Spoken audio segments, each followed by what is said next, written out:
Olá pessoal, tudo bem?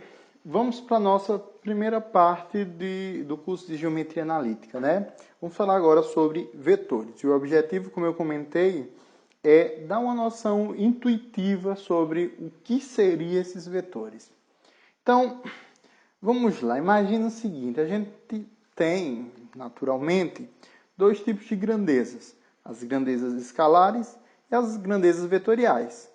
De uma maneira bem simples, a gente pode dizer que as grandezas escalares são aquelas que só precisam do número para dizer o que está querendo, né? Enquanto as vetoriais, só um número não é suficiente. Deixa eu dar um exemplo. Para fazer um bolo, você demora 45 minutos.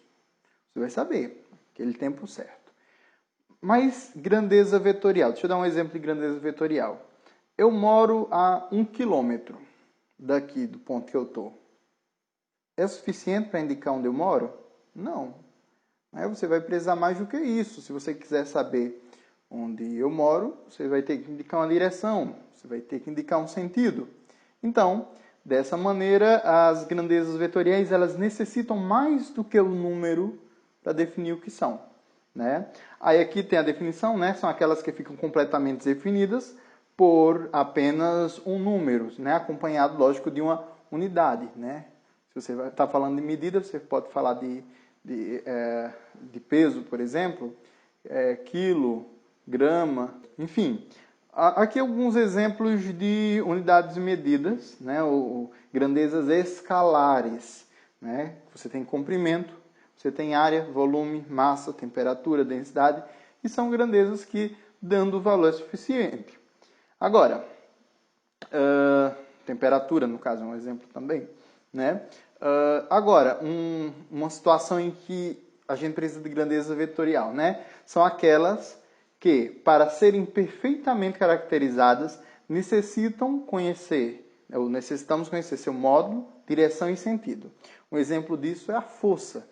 Né? Se você aplicar a força para um lado, vai ser totalmente diferente caso aplicasse a força do lado oposto. Né? O resultado seria totalmente diferente. Velocidade do mesmo jeito. A gente vê lá em mecânica clássica velocidade retrógrada, velocidade positiva, né? Aceleração, torque, são grandezas também vetoriais que você vai precisar mais do que um número para indicar. Aqui tem uma ilustraçãozinha de aceleração, né? Aí, depois disso, a gente vai ver alguns exemplos para ilustrar melhor. Né? Observe uma determinada força sendo aplicada sobre um objeto qualquer. Né? Você tem um objeto, aí você aplica a força de 1 newton nele. Então ele se move nessa direção. Agora, se você aplicasse 1 newton na outra direção, puxando ele na frente, né? Você teria esse comportamento. Mas se você aplicasse a mesma força de 1 newton atrás, ele iria para o mesmo lado, né? Porque a força está apontando para o mesmo lado. Agora, se eu aplicasse para cima do mesmo jeito, ele ia para essa direção. Se eu dobrasse a força, se eu dobrar a força em um objeto que eu estou querendo movimentar, obrigatoriamente o que acontece? O objeto se move mais, né? Então, esse é um exemplo de grandeza vetorial que, dependendo da intensidade ou módulo, você tem um resultado. Dependendo da direção na horizontal ou na vertical, você tem outro resultado. E do sentido, porque na horizontal ele tanto pode ser para a direita quanto para a esquerda, não é isso? Ou na vertical ele pode ser para cima ou para baixo, então o sentido está relacionado a isso. Fiquem atentos nessas definições, porque elas serão importantes. Um outro exemplo, né? Imagina aí que um automóvel sai de Mossoró e se desloca 830 quilômetros. Isso não é suficiente, né? Essa informação não é suficiente. Por quê? Imagina você tendo aí o Brasil, olha, o raio que você teria possibilidade de se deslocar é isso tudo aí, né? É toda essa região, é todo esse espaço, né? Então, 830 pode ser, enfim, pode ser lá na Bahia, exemplo aqui na Bahia. Então, eu me deslocando de Mossoró, por exemplo, até a Bahia, nesse ponto específico, eu deslocaria os 830. A questão é que se eu quiser, sei lá, pegar um avião e ir por Fortaleza, né, eu vou de Mossoró para Fortaleza, de Fortaleza para Bahia, eu me desloquei, considerando a origem, a mesma distância. Talvez tenha passado mais tempo no aeroporto, mas em termos de início e fim foi a mesma coisa. Então, aí a gente começa a desconfiar de algumas propriedades que vetores podem ter. Né? Então, para a gente continuar o nosso curso, é importante a gente ter algumas coisas, algumas definições interessantes. Né? Entre elas, a gente pode destacar as noções primitivas. Né? Vamos afastar um pouquinho os vetores, né? Já a gente volta nele. A gente deu essa introdução.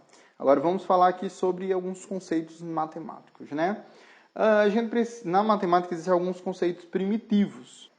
As noções, conceitos, termos, entes geométricos são estabelecidos por meio de definição.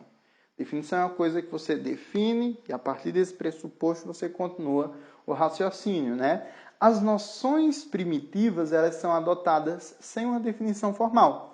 O conceito que a gente vai utilizar é aquele conceito empírico, certo?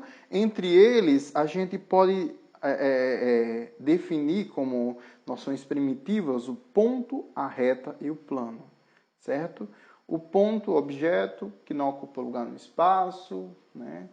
Pode ser tão pequeno quanto eu queira, né? Um ponto. Né? A reta, objeto unidimensional, né? Que, enfim, só tem largura, mas tem comprimento, né? Não tem altura. E você tem o plano, né? E a gente pode extrapolar e relacionar com as noções de conjunto, né? Que reta é o conjunto dos pontos, o plano também é um conjunto de pontos e de retas, mas a gente não vai entrar nessa discussão por enquanto, né? Mas vocês aceitem a noção primitiva de reta, plano e ponto, tá certo? Então, algumas convenções que serão importantes, eu já estou terminando essa aula, mas algumas convenções que serão extremamente importantes sobre quando a gente for tratar planos, sobre quando a gente for falar de ponto e quando a gente for falar de reta. Né? Então, a gente vai convencionar algumas coisas. Olha, toda vez que eu for falar de ponto, o que vai acontecer? Eu vou utilizar uma letra maiúscula, né? Seja um ponto A, seja um ponto B, do mesmo jeito. Letra maiúscula, né? Então aí, representação de ponto no plano, né? Você também tem pontos no espaço, né? Aqui é um exemplo que ele tem uma coordenada, 3 coordenadas no caso, né? Uma abscissa, uma ordenada e uma cota, né? Você tem essas 3 coordenadas. Então, aí é um exemplo de um ponto, né? A gente pode mexer esse 3D aí, e aqui temos um exemplo de 2 pontos que estão no espaço, né?